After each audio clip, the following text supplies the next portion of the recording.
Christ had entered the world as Satan's destroyer and the redeemer of the captives bound by his power, he would leave an example in his own victorious life for man to follow and thus overcome the temptations of Satan.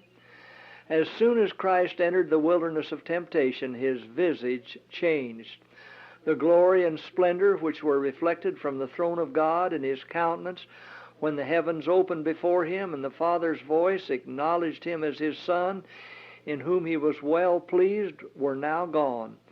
The weight of the sins of the world was pressing upon his soul, and his countenance expressed unutterable sorrow, a depth of anguish that fallen man had never realized. He felt the overwhelming tide of woe that deluged the world. He realized the strength of indulged appetite and unholy passion which controlled the world and had brought upon man inexpressible suffering.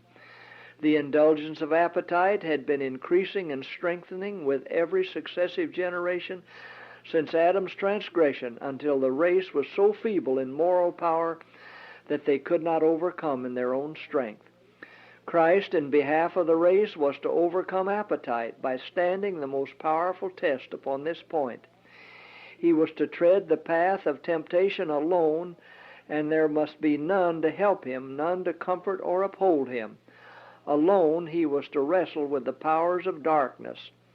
As in his human strength man could not resist the power of Satan's temptations, Jesus volunteered to undertake the work and to bear the burden for man and overcome the power of appetite in his behalf.